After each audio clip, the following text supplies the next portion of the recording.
Nah, kita kembali kepada pengelompokan yang pertama kita tuntaskan hari ini, sehingga kedepannya kita akan lanjut ayat 6 dan 7. Yang lalu seingat saya sudah sampai alladzina yu'minuna bil ghaibi wa yuqimunas shalah wa mimma razaqnahum yunfiqun. Selesai.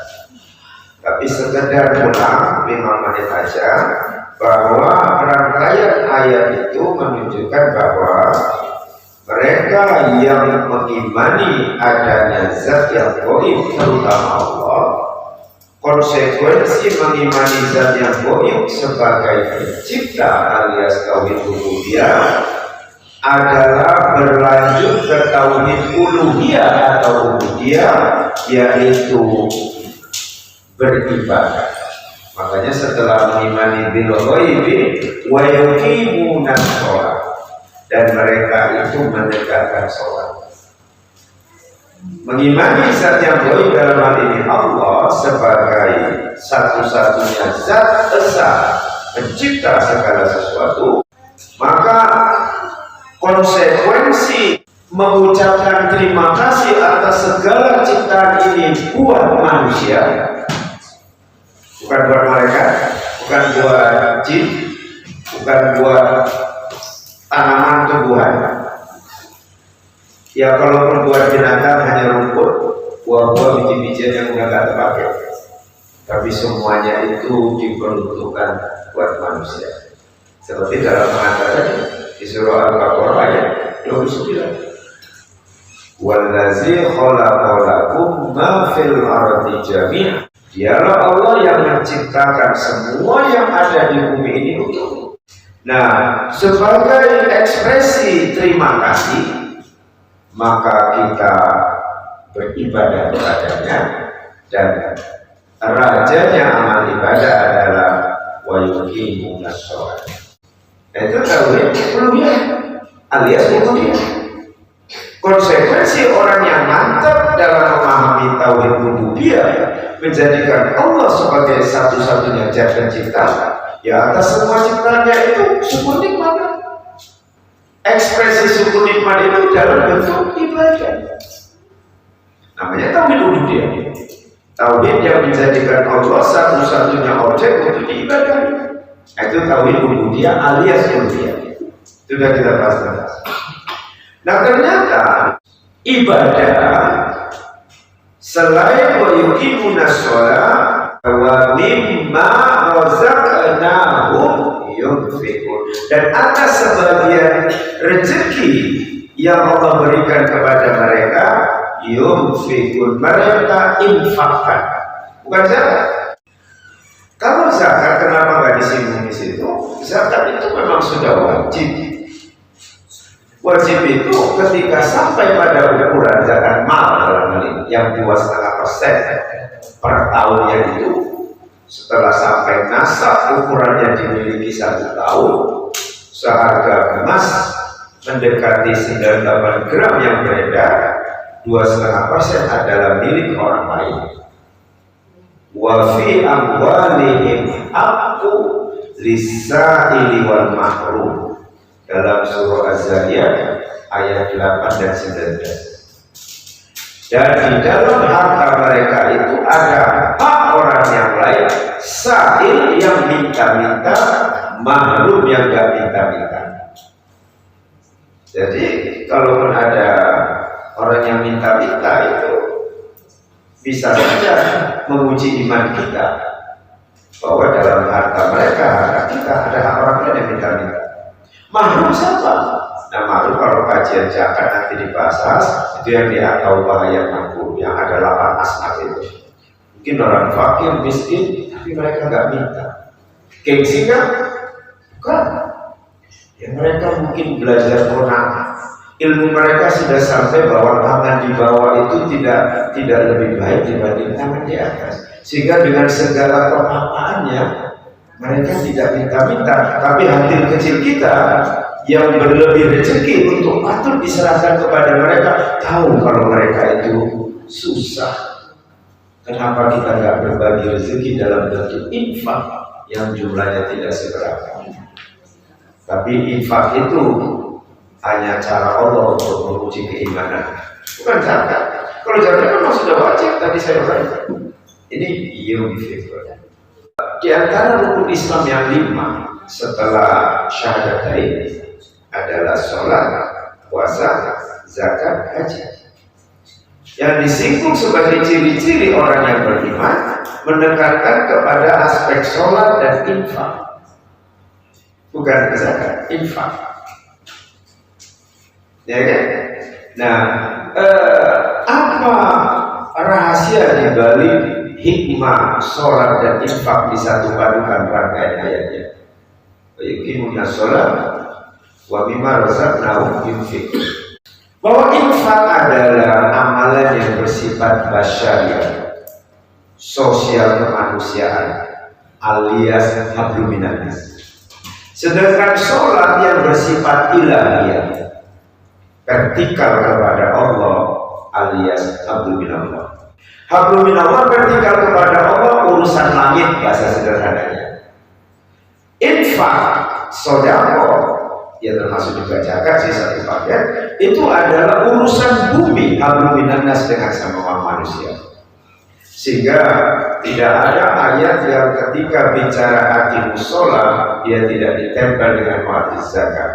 Di dalam konteks ini yunfiqun, ya infak zakat sebenarnya satu paket, memberikan sebagian harta yang diuji kepada kita, kepada orang yang berhak menerimanya. Infak sedekah zakat. Siapa bilang Islam itu hanya agama samawi, bukan agama ardi? Siapa bilang Islam itu hanya hablum minallah, tapi ternyata juga hablum minan nas? Salah satu contoh konkretnya rangkaian awal kalimat itu setelah wa yuqimuna sholat wa mimma razaqnahum yunfiqun. Sholat aspek ilahiyah, infak aspek basyariah, hablum minan nas. Sedangkan sholat hablum minallah, sejalan dunia akhirat, langit bumi, ilahiyah dan basyariah, ketuhanan dan kemanusiaan. Nah, jadi kalau infak, apa bedanya dengan zakat mal tadi? Tentang infak, syarat ketentuannya tidak sama dengan zakat mal. Di mana ketentuannya? Silakan buka surah Al-Baqarah ayat 219. Ayat 219 Al-Baqarah. Di pertengahan ayat, enggak usah di awal ayat. Di awal ayat dia menyinggung yas'alunaka 'anil khamri wal maisir qul fihima ismun kabirun wa manafi'u lin-nas wa ismuhuma akbaru min naf'ihima. Itu cerita tentang khamar dan judi, bahwa dalam keduanya itu ada manfaat, tapi mudorotnya dan dosanya itu lebih besar, gak sebanding dengan manfaat khamar judi. Nah, oleh karena itulah diharapkan. Nah, masuk ke ayat wa yas'alu, masih di ayat yang sama, Al-Baqarah 219. Wa yas'alunaka madza yunfiqun, dan mereka bertanya kepadamu hai Rasulullah, madza yunfiqun. Kalau masa sih dari segi nausoroh artinya apa yang diinfakkan. Tapi tafsirnya di situ bagaimana ketentuan berinfak. Maka dijawab Allah langsung, kulil af. Katakanlah ketentuan berinfak itu af. Afwa juga bisa dibaca, tapi dimatikan juga dari segi ilmu tajwid. Afwa. Apa itu afwa? Apa itu afwa? Kelebihan dari kebutuhanmu. Jadi ketentuan infak itu adalah kelebihan apa yang kau butuhkan. Itu jatahnya infak. Engkau salurkan semua kelebihan dari yang kau butuhkan, itu lebih bagus. Tapi tidak engkau salurkan juga tidak berdosa, karena hukum infak itu adalah sunnah. engkau kerjakan berpahala, engkau tinggalkan tidak berdosa. Dalam kajian fikih yang sangat sederhana. Contoh kasus begini, misalnya ibu-ibu yang paling paham. Ibu-ibu ada yang dapat belanja harian, ada yang dapat belanja mingguan, ada yang dapat bulanan. Katakanlah misalnya belanja harian mungkin dikasih suami 75.000 bisa, beda-beda lah tergantung personal orang yang membutuhkan makan dan minum tadi. Nah, misalnya kita ambil contoh 75.000 per hari. Setelah belanja harian, beli ini, beli itu, beli cabai, mungkin mingguan harian, ya bukan mingguan. Lalu misalnya tersisa 15.000. Berarti satu hari itu terpakai misalnya berapa ya? 75 kurang 15, berarti terpakai 60 misalnya. 15 itulah jatah infak. Apakah semua harus disalurkan? Enggak juga. Tergantung kadar keikhlasan. Tapi itulah jatah infak, cara Allah menguji bahwa wa fi amwalihim haqqul lisa'il wal mahrum. Di dalam surah Az-Zariyat ayat 18-19, dalam harta mereka itu ada hak orang lain yang sa'il, yang minta-minta, nulis mahrum. Salurkan itu. Kalau dalam fikih klasik, zakat mal itu ibarat daki yang melekat dalam tangan. Ini dalam fikih klasik zaman dulu lah ya, kita kuning. Jadi nggak sudi kita mempertahankan daki itu dalam tangan kita, jijik kita. Maka itulah zakat karena wajib salurkan itu kepada orang yang berhak menerima zakat mal yang setahun sekali. Tapi kalau infak nggak ada ketentuannya setahun sekali. Mau 1 hari 2 kali lipat, 3 kali lipat.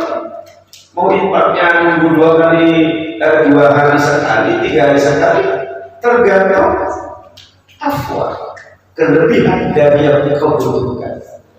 Itulah jatah untuk infak. Persoalannya berapa mau disalurkan tergantung keikhlasan. Dari 15 tadi mau 10 diinfakkan boleh. Ada infak hukumnya sudah. Mau semua lebih baik. Mau 5.000, mau 10.000, 5 ditabung, boleh. Itu infak. Gitu, kelebihan yang kau butuhkan. Gitu juga dengan belanja mingguan, belanja bulanan. Belanja bulanan misalnya dikasih, katakanlah misalnya contoh 1 bulan dikasih 2 juta. Hitung-hitung 1 bulan, hitung-hitungan belanja bulanan. Dalam 1 bulan itu misalnya tersisa 300. 300 itulah jatahnya infak, cara Allah menguji iman kita bahwa di sebagian harta kita ada milik orang lain. Mau disalurkan 300 semua? Boleh. Enggak semua. Sebagian ditabung untuk celengan barangkali. Boleh. Lagi-lagi alasannya karena infak itu sendiri. Tapi memang yang paling diuji dengan sebagian rezeki untuk berbagi kepada orang yang patut diperhatikan itu bukan zakat, lebih kepada infak.